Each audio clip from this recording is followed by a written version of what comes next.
everyone. Welcome back to another episode of Unfiltered Perspectives. I'm Tara. I'm Kimberly. And I'm Leslie. And we are excited to get into today's topic. It was inspired by our discussion last week. As we talked about the essential tests and issues we face as we age, it got us thinking about self-care. It's a term that we hear a lot these days, but what does it really mean? And why does it sometimes feel like taking care of ourselves is an indulgence rather than a necessity? Today, we're going to unpack the idea of self-care, what it is, why it's important, and how we can all incorporate it into our lives, no matter how busy we get. So sit back, relax, and let's explore the world of self-care together. Trust me, it's not just about bubble baths and spa days, although those can be nice too. So let's see where it takes us. This is Unfiltered Perspectives, where real talk leads to real growth and every perspective is valued. Thank you so much, Tara, for leading us into a great topic, a very important topic about self-care, what it means to each one of us and what it is we do, for ourselves. It's not selfish, it's self-care. Let's start with you, Kimberly. What do you think of when you think of self-care, and what is it that you do for yourself? What is it that I do for myself? Whenever this question comes up, I always say drink water, because that may probably be the easiest and most consistent thing that I can do, but I don't always do it. And I'm often looking for self-care that doesn't cost much or doesn't cost anything.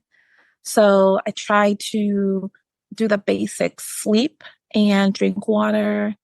I also exercise. I walk and I go to the Y. Every once in a while, I'll get a massage. It's interesting because as much as we're talking about self-care and I talk about it as it pertains to other people, I probably don't, indulge. I don't take care of myself probably as much as I should between lifing, and stresses and things that push us to need that self-care. I'm just not doing it. And I'm listening to you, Kimberly, saying you work out and you go to the Y and things of that nature. And the intent is always there, but the motivation isn't, because something's always stressing me, which is more of a reason for me to take that time out that I don't take out. Although, like I said, don't just talk the talk, right? I need to do better for myself. Like, don't just talk about it, be about it. Yeah, be about it. Yeah, it's important. It's necessary. What about you, Tara? When I think about self-care, when I think about self-care for myself, I think about it on several different categories. There's the physical self-care. There's things I do for my physical body. There are things that I do for my mental health. There are things that I do for my spiritual health and my spiritual being. So speaking of my physical health, water is, like Kim mentioned, water. I drink water all day long. I guzzle this stuff. But that also, a lot of times, I'm in a period right now where I'm not really doing it, but I exercise. I like to I don't sleep the way that I don't get the hours of sleep that I know that I should get, because I feel like there's so much more that I can get done at bedtime than I can get done during the day. I try to eat healthily. As far as my mental well-being, I like to meditate. I like to pray. Shocker. I like to just spend time just in quiet. A lot of times also, I like to just take time to decompress. And for me, that means reading. When I'm driving, it calms me and it makes me feel better to listen to music. It's Christian music, but it's not like, I can't describe what it's not. It's more like Christian rock kind of stuff. It's stuff that it's on the radio, put it that way. It's on the radio, but I like to listen to stuff like that. Yeah, I think that should be enough to get us started. You think? Oh. What is the reason for self-care?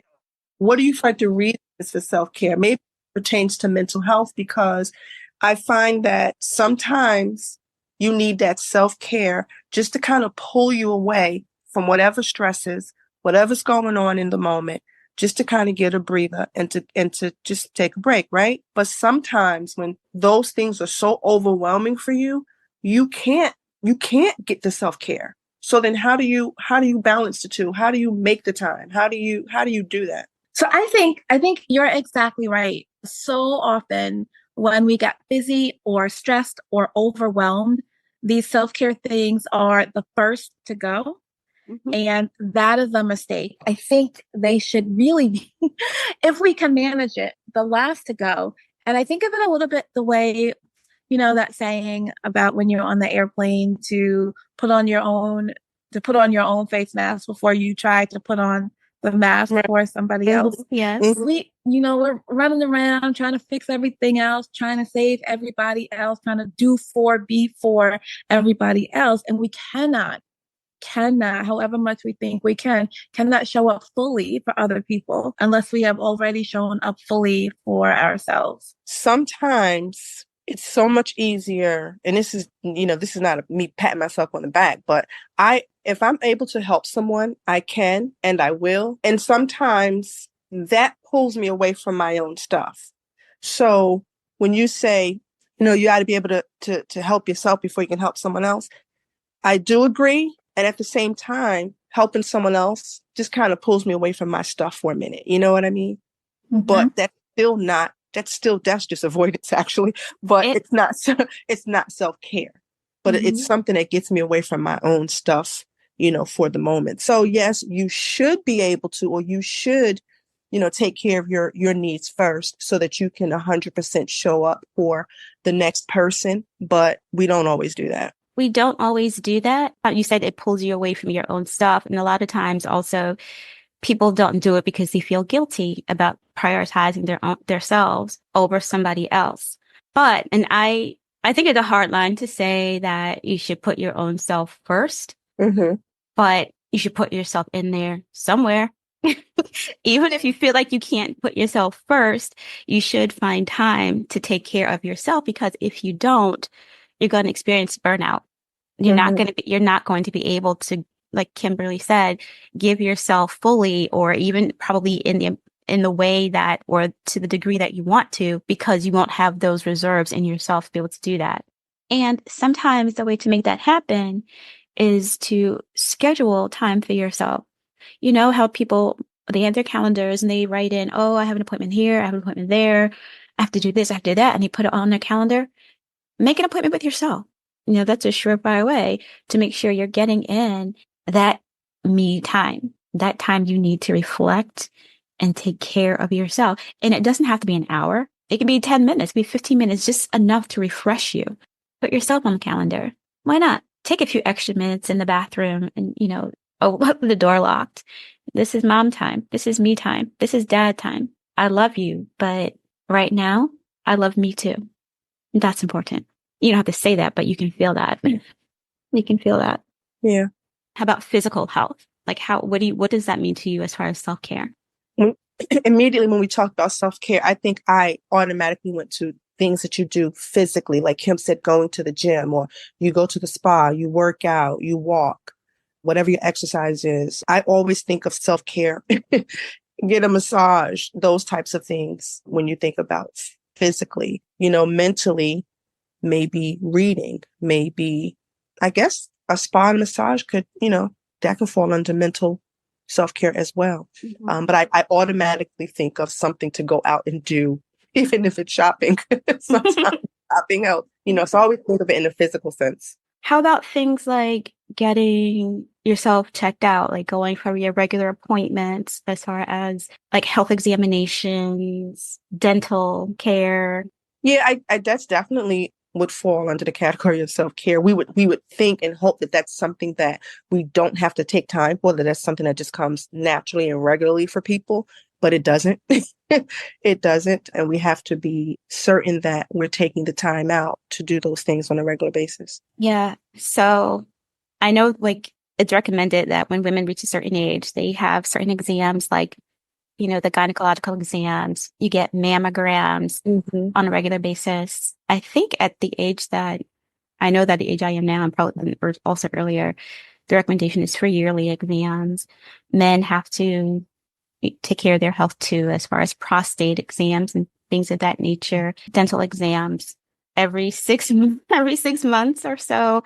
And I know that it's recommended that people get physical exams depending on their health, but if they're relatively healthy, like on a yearly basis. But I don't always do that because sometimes I'm in, and this should not be the case. You shouldn't let like embarrassment or thinking that you're not doing your, living your life in the right way stop you from going to your doctor to get an exam.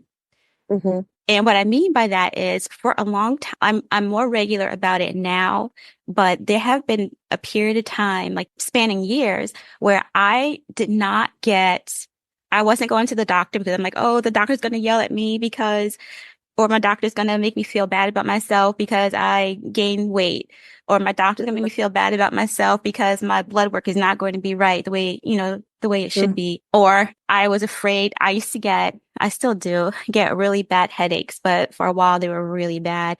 And I was afraid, and this is ironic and probably stupid, but I was afraid to go to the doctor to get that checked out because I'm like, oh my God, they're going to tell me I have a brain tumor.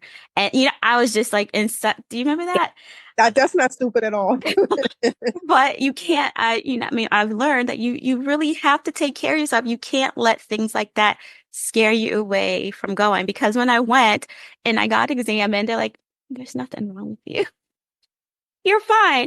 Mhm. So, but I wasted all that time for no reason, just being afraid of what they were going to tell me. Whereas even if there was something bad, it would probably be something that we could handle better than me just sitting there in the dark, worrying about it. Right. Mhm. So that, in addition to like the physical aspect, also had weighed on me mentally as well, because I'm sitting there thinking that there's something seriously wrong with me and worrying about it when all I had to do was do what I Mhm. should have been doing in the first place. Mhm. Mhm. Embarrassing and silly, but hey. No. And I always think more information is less, right? So I definitely understand this idea. Oh, I don't want to go because if they tell me something bad, I won't know how to address it, or I know that I won't want to address it. But I think knowing, and once you know whatever, you can make a decision to do X or to do Y or to do nothing. When you don't know, you don't have those options to make a decision on treatment or not. And then for me, I got tired of going to the doctor because there was always something wrong. Mm, I'm on the opposite end of that. It's like you keep pushing these meds and pushing these meds. What are you actually treating? What are you treating? Tara, I know you said you have the headaches, but my migraines have been for many, many, many, many, many, many years. I've been through every medication, and they tell you that, well, it's stress or it's your diet or it's your this or it's your that. Really, you don't know what it is. And you keep changing these medications. And then, this medication causes that problem. And then, so you guys go because you don't go because you don't want to hear what it might be. I don't go because I'm tired of hearing that it's this, this, this, this, and this. And some of the things that I deal with they're medicated to manage it, but it's not going away. So Yeah, I don't actually not go because I don't want to hear.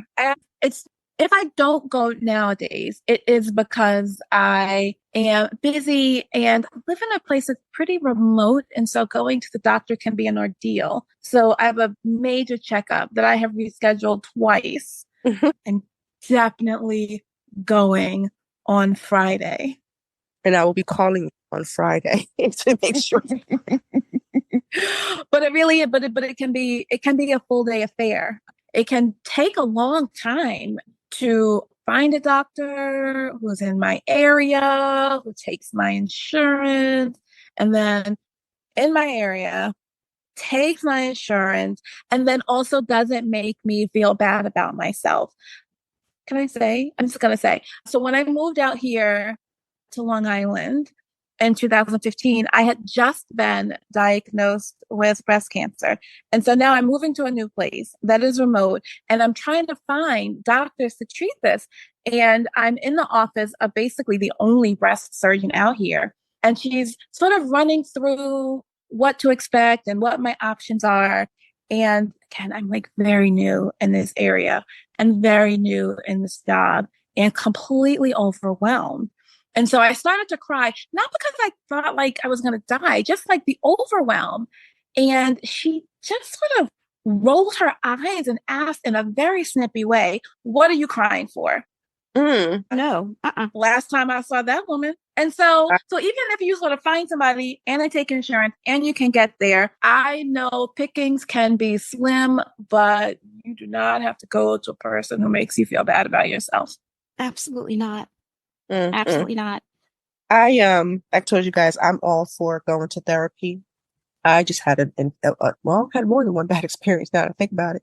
But I had a woman who she ran her own office. It was just her and her, she took care of appointments, billing, she did everything. And we sat down to talk.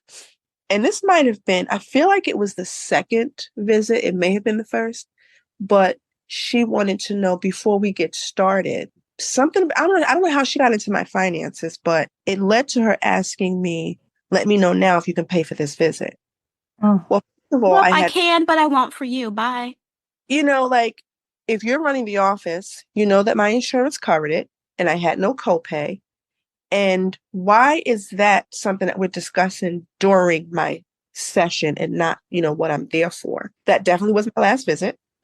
That was my last visit. I bet. Um, that's the other thing, like you said, making you feel bad. I was trying to figure out where I was going with that, but that making you feel bad, you got to watch bedside manner, office manner, tones, all that stuff when you're dealing with people's health, especially mental health, because I've had two experiences that have made me not want to return to, an Mhm. office.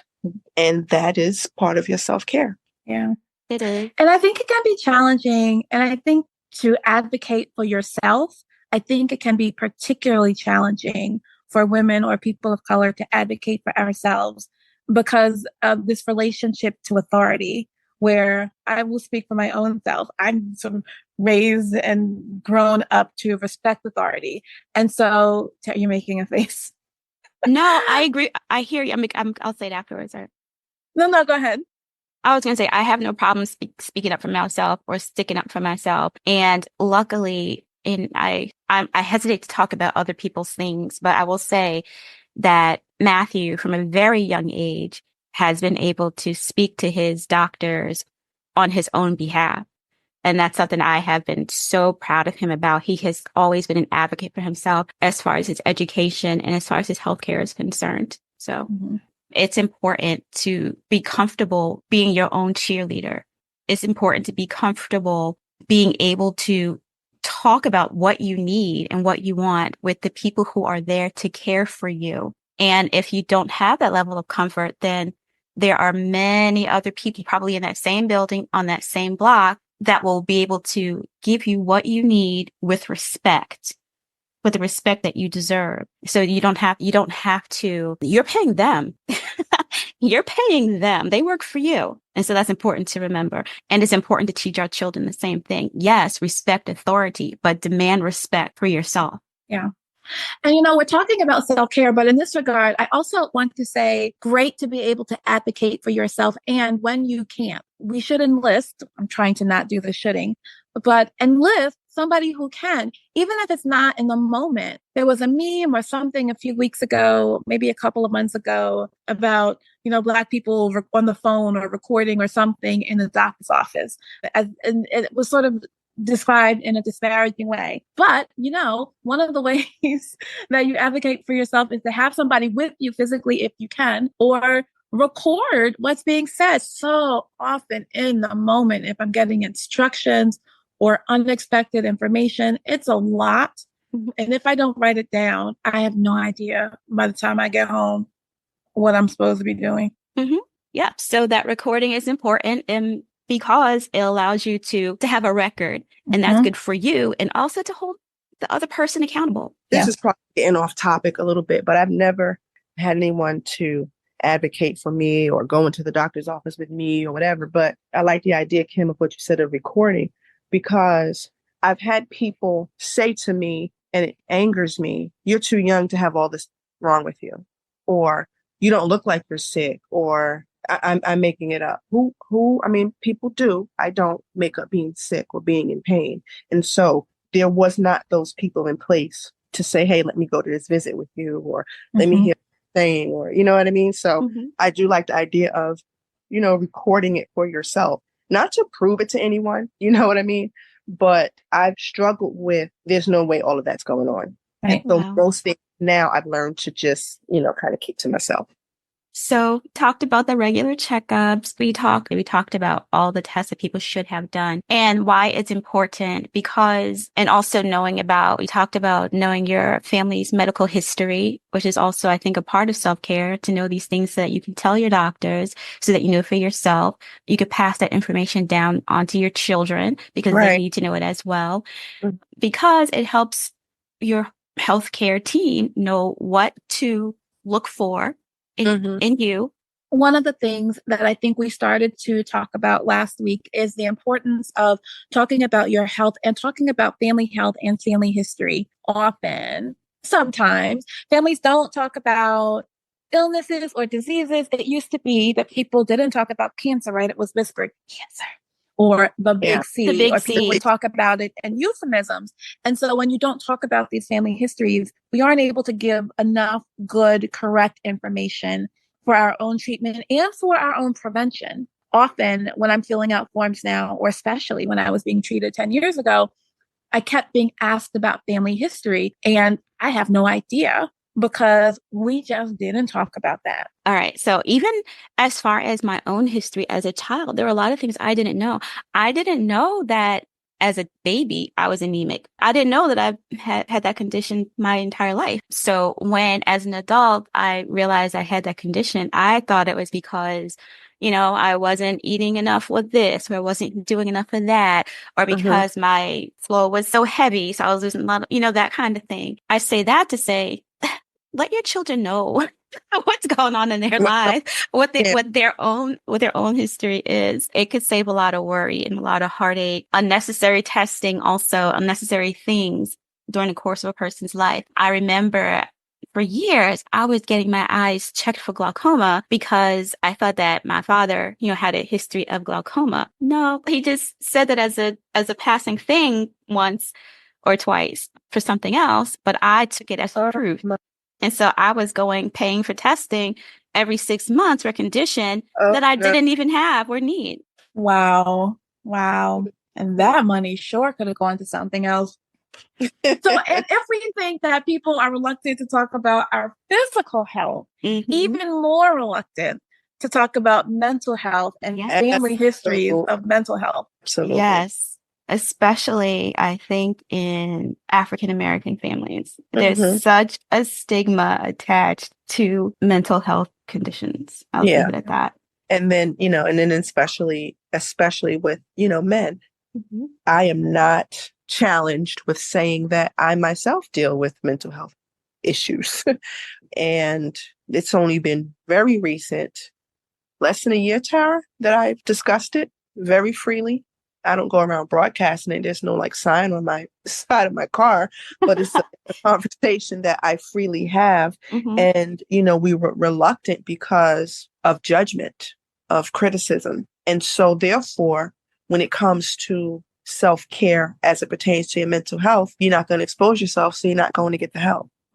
Right. And that affects not only you, it affects your relationships with your partners, your siblings, your children, your work. It affects every aspect of your life. So mental health care is extremely important. But even aside from mental health issues or conditions, however you want to label it, there is a need for us to, I guess, deal with prevention, maybe, I guess you could call it, just to make sure that you are decompressing, that you are not bottling things up or holding things in, and that you have a means of release and a means of relief before things get to a point where you feel like you just can't take it anymore. Whether that means having someone that you can talk to, if it means having a journaling practice where you can write things out, if it means engaging in hobbies, that allow you to escape from your realities for a little while, as it means to get some of the pressure off before there's a big And we talked about this maybe within our first 3 episodes, I think it was, the ability to be able to help someone through some of the same things that you're going through. And I say that because I try to help. I am a mental health first aider, however you want to say it, for youth and adults. But I also struggle with my own concerns. But it doesn't mean that I'm not capable of helping someone else or if you're going through something that you're not capable of helping someone else. Because again, we tend to run to someone else's aid before we make our own self-care a priority. We're gonna do that. I don't know. It's not right or wrong. It's not bad. It's not, it is what it is for each one of us. Tara and I have spoken before on a station about mental health. And I think it was surprising that the host mentioned that they were learning and other people were getting information that they weren't aware of. And it's surprising to me still how many people are not aware of all that is involved when you talk about your mental health and self-care. It's a conversation that can go on forever. Yeah, I like the way you started us, Tara, sort of separating physical care, mental care, and spiritual care. And they're not so discrete, right? That things don't overlap. Often something that is serving in one area is serving in another, but that's because we are complex people, complex beings that want to be whole. So another thing that I wanted to point out that is an important part of self-care is setting boundaries. And by that, I mean, for some people, saying no is a hardship, but when you don't say no, so many things pile up on you and so many people expect things from you that sometimes you might lose yourself in doing for others that you feel like you don't have time to do for yourself, or to take time for yourself, to give yourself the breathing space that you need in order to just refill your own cup. yes, I'm laughing because when you were talking about boundaries, I was thinking, oh, my favorite thing are boundaries. Let's talk about boundaries. I am the queen of no, it's a complete sentence, period. Yeah. I love that. And also it's not even just about saying no. Sometimes there are some people who are the folks that when somebody needs something, whether it's an ear, whether it's anything, they're the person that other people reach out to. And it can be overwhelming a lot of times. And they may not have the courage, or they might not even just have the heart to say, I can't handle your thing right now because I have my own things going on. Or even if it's not that I have my own things going on, but sometimes I don't want to hear about your thing right now. I want to watch TV. I'm sorry. I don't want to answer your call right now because I'm spending time with my husband or my son, or I want to play this board game, or I just want to finish this chapter of this book, or I just don't want to talk to you right now because when I talk to you, it causes me anxiety. It causes my heart to race. It causes my head to hurt. It causes this feeling of me being enclosed or trapped in a closet and I can't escape because I can't say no to you. Ooh, that's a lot. I can't say no to you because if I say no to you, then who do you have to turn to? Now, she may not admit it, but I'm going to say it because I reach out to Tara a lot, and Tara knows I feel like she's had those moments with me and she didn't say anything. She did not say anything, whether it was overwhelmed or, you know what, Aunt Leslie, I don't feel like you're crap today, or, just I feel like she hasn't said it. I'm not asking her, so I'm going to save her. But in the past few months, I hope I've been effective in I don't reach out as much. You do not reach out as much. You do not reach out as much. And you didn't ask. And so I won't say one way or the other. But even if my answer to you is no, I'm not talking about you. You're not the only person in my world, in my sphere. So if it's not one person, the piling on of person after person, like talking to this person, and after a while it can add up and there's like no space. You feel like there's no space for yourself in your own life. So I'm gonna play the therapist. So what I hear you saying is set boundaries. So are you saying, and I'm okay, I can take a punch. It may not have necessarily been me per se, but just collectively how you've been available for people became overwhelming. Sometimes, yes. Okay. Sometimes, yes. But that doesn't mean that I am not, will not be willing to be there when you need me. Oh, but see, I know that. You know what I mean? I know that.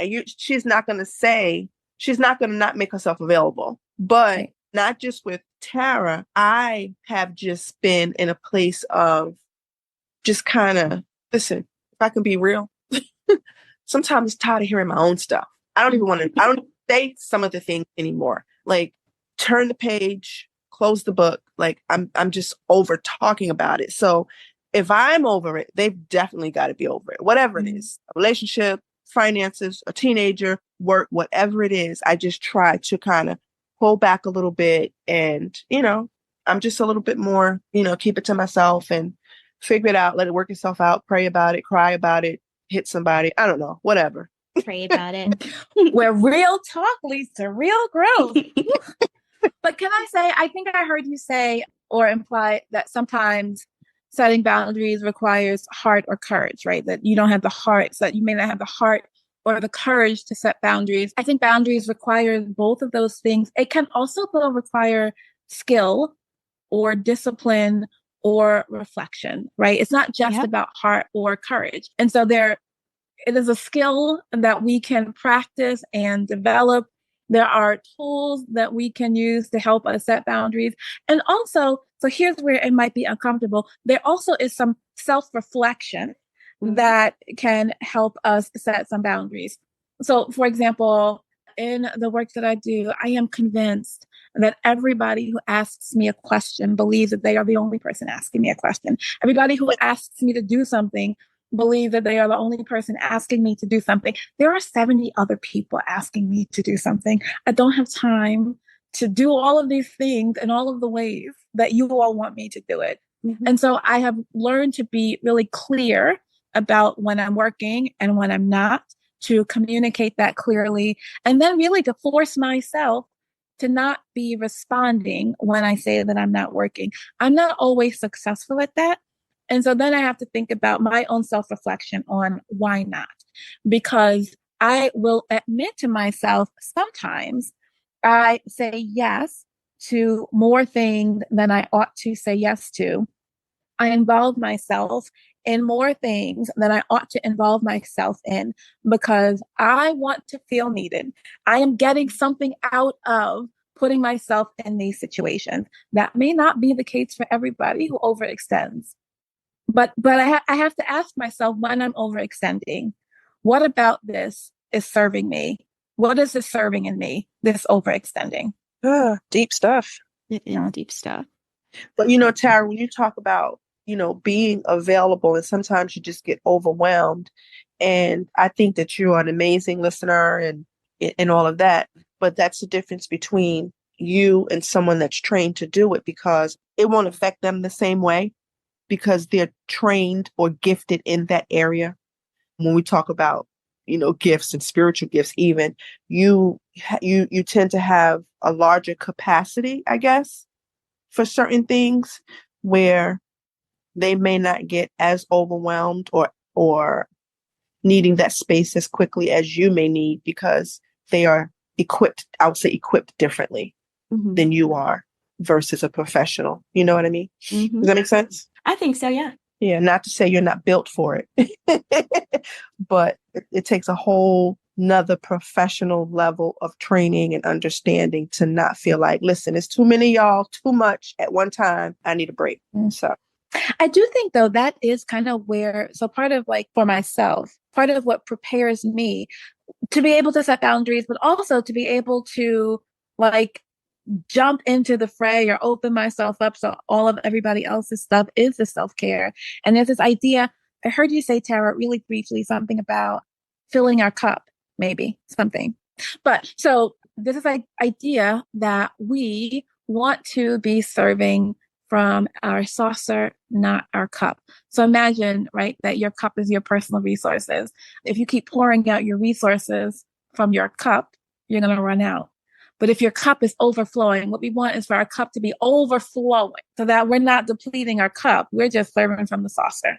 That idea. I like that imagery. Tara, I feel like it's time for a scripture. Ooh, I have something to add in the scripture realm as well. Awesome. Okay. Go for it. Okay. So I actually have two. The first one I have is 1 Corinthians chapter 6, verses 19 and 20, which says, "Or do you not know that your body is temple of the Holy Spirit within you, whom you have from God? You are not your own, for you were bought with a price. So glorify God in your body." And the second one is 1 Timothy chapter 4, verse 8, which says, "For while bodily training is of some value, godliness is of value in every way, as it holds promise for the present life and also for the life to come." It tells us that to view our bodies as precious and sacred. And I think that it motivates us to, when we do it that way, to take better care of them, not just for our own sake, but as a way of honoring something, something greater. And 1 Timothy, it encourages a more balanced approach so that we are integrating both our physical health with our spiritual and our, I guess, moral growth, perhaps. And it's that taking care of our bodies through exercise and healthy habits like meditating, eating nutritiously, all that stuff. It's all valuable, but nurturing our spirit, it holds an eternal significance. Oh, Kim, what you got? When we were talking earlier about self-care before care for others, it reminded me of this Maya Angelou quote. So I was like scrambling furiously to find it. She writes, "I don't trust people who don't love themselves and tell me I love you." There is an African saying, which is, "Be careful when a naked person offers you a shirt," which I love. That is interesting. Yeah. Mm-hmm. How you gonna tell me you love me when you don't even love yourself? How you gonna try to take care of me when you can't even take care of yourself? Well, it's about perspective. Okay. And my unfiltered perspective is that bunch of oops, I almost said it. Because the fact that I am naked, I don't know that I like this quote very much. Why this person be naked because they took off that shirt to help clothe you, to cover you? It's one thing to have somebody take the shirt off their back to give to you. But if you walking around with the shirt and you're not wearing it, what's wrong with it? But we don't know why he's naked or she's naked. Mm-hmm. So it's perspective. Very, very vulnerable, and say, Tara, when I tell you that I love you, do you believe me? Yes. There was a time when I didn't love myself. So I absolutely 100% disagree with that quote. She disagreeing with it. With who? You disagree with Maya? I am. Nobody disagrees with Maya. I am indeed. That doesn't work for me. That doesn't fly well with me. So Wow. Mm-hmm. But I do understand. It doesn't fly on Leslie, and I understand her perspective, but I do understand where both of those things are coming from. I know. I get it, but just, I understand it. But you don't agree with it. I don't. Yeah, I don't. And that's fine, because you know what? Here, every perspective is valued. Not that one. No, just kidding. Well, it's valued by some of us. Yeah. No. That's a no for me. That's a hard no. Oh, okay. Well, it's a hard no for Leslie, but I understand it, and it clearly resonated with Kimberly. So we all have our own views. Listeners, email us, talk to us in the comment. Let us know what you think about that quote. I want to know. I want to hear from you guys. We have a call to action there. Yeah. Oh, I have another call to action too, guys. How about every second and fourth Sunday of every month, you tune into Raw Relationships Are Work, which is my new podcast that will be discussing relationships, whether they be partner relationships, family dynamics, work relationships. They're all work. And you know what? They're worth it. I love it. I'm excited. Congratulations on this podcast. I cannot wait to listen in on that. I'm excited. How can people find your podcast? It'll be available on the same platforms that you find Unfiltered Perspectives. That is awesome. And we will share it on the Unfiltered Perspectives page as well.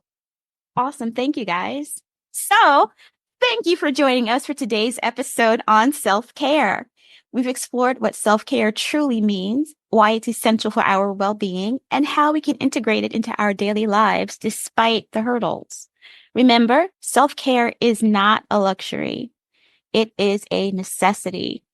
It's about taking those moments to ensure we're physically, mentally, and emotionally healthy, whether it's scheduling that long overdue doctor's appointment, taking a few minutes each day for mindfulness or meditation, a walk on the beach to snap the sunrise, or simply saying no to avoid burnout. Self-care is vital.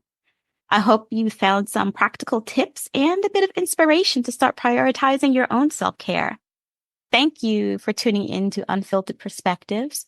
Don't forget to subscribe, leave a review, and share this episode with friends who might need a little reminder about the importance of self-care. And be sure to look for a new episode every Thursday morning. Find us on Facebook and YouTube at Unfiltered Perspectives and Instagram at Unfiltered Perspectives IG. We'd love to hear from you, especially around this Maya wisdom. If you have a question or comment that you'd like for us to address on the podcast, send your questions to unfilteredperspectives@outlook.com and let us know if you'd like us to use your name. Yes, let us know what you think about that Maya quote. I am waiting to hear from you. Also, again, look forward to Relationships Are Work. It'll be posted on the Unfiltered Perspectives page. So keep up with that and let us know some of the suggestions you may have or what you may do in terms of self-care. We would love to hear from you. So again, take care and we will meet you back here next time. I'm Tara. I'm Kimberly. And I'm Leslie. Bye-bye.